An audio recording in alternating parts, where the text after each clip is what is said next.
ఉండిన ప్రేమ వదిలిది ఇవి సరి చేసుకో, జయించి నిజంగా నన్ను ప్రేమించగలిగితే జీవవృక్ష ఫలాలు నీకు భుజింపనిస్తానన్నాడు. శాశ్వత జీవాన్ని నీకు ఇస్తానన్నాడు. అక్షయ శరీరాన్ని నీకు ఇస్తానన్నాడు. నా మహిమతో నిన్ను నింపుతానన్నాడు. ఎన్ని ఉన్నాయో ప్రేమించిన వాళ్ళకి. కాబట్టి ఇప్పుడు అన్నిటికంటే కీలకమైనది ఏంటిది? దేవుని ప్రేమించుట. నాకు తెలుసు ప్రేమ అంటారని. ప్రేమే ఏం ప్రేమ? దేవుని ప్రేమించేది ప్రేమ. అలా నువ్వు ప్రేమించగలిగితే అప్పుడు పొరుగువాన్ని ప్రేమించగలుగుతావు. ఎందుకంటే దేవుడు మనం పొరుగువానిని ప్రేమిస్తే ఇష్టపడతాడు కనుక. నువ్వు దేవుని ప్రేమించితే దేవుడికి ఇష్టమైనవన్నీ చేస్తావు. ఎప్పుడైతే నువ్వు అలాగా దేవుని ప్రేమిస్తావో, దేవుని యందు భయభక్తులు నిలుపుతావో, దేవునితో ఐక్యం అవుతావో, నీ ప్రార్థనలన్నీ వినబడతాయి.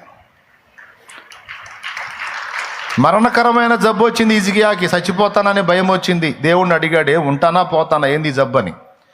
దేవుడు యెషయా ప్రవక్తను పంపించాడు, నిన్ను తీసుకోవటానికి ఆ జబ్బు పెట్టాను, ఇంక వచ్చేసేయమని. లేదు లేదు బతకాలను ఉంది అని ఆశ వ్యక్తం చేశాడు. హిజ్కియా దేవుణ్ణి ప్రేమించే వ్యక్తి కనుక హిజ్కియాకు దేవుడు వాగ్దానం ఇచ్చాడు, బతకాలను ఉందా, ఇంకెందుకు ఆ మట్టి లోకంలో వచ్చేవచ్చు కదా, మహిమలో ఉండొచ్చు కదా అంటే, కాదు ఇంకొంతకాలం ఉండాలి. అవునా, సరిపో 15 ఏళ్ళు ఇస్తా పోమన్నాడు. 1 ఏడు 2 ఏళ్ళు కాదు. ఇక నువ్వు నీకు 15 సంవత్సరాల ఆయుష్యం ఇచ్చేదని అన్నాడు. దేవుడు ఆ మాట అన్న తర్వాత జబ్బు తగ్గింది. ఆ మాట అనకముందు ఎన్ని వైద్యాలు చేసినా తగ్గల. ఆ మాట అన్న తర్వాత అంజూరపు అడ తీసుకొచ్చి కడితే తగ్గిపోయి. ఒక్కసారి మోకాళ్ళ మీదకి వద్దామా? దేవుని ప్రేమించు వానికి జీవితకాలం పొడిగిస్తాడు.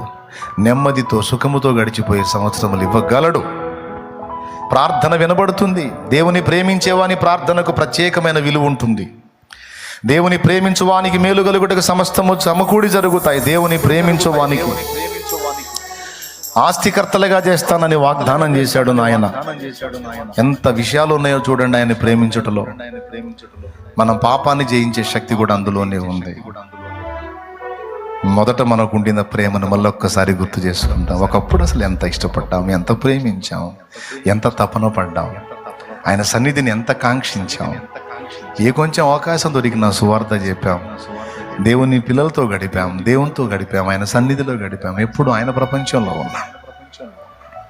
ఈరోజు మన భక్తి పాత పడిపోయింది, మనలో ఆత్మీయత ఆచారంగా మిగిలిపోయింది. ఈరోజు సరి చేసుకుందామా, సరిదిద్దుకుందామా? ఎప్పుడైతే నువ్వు దేవునితో అనుబంధాన్ని ఏర్పరచుకుంటావో, మొదటి ప్రేమను మళ్ళా నువ్వు కలిగి ఉంటాని మొదలు పెడతావా, నీ భక్తిలో తాజాదనం స్టార్ట్ అయింది.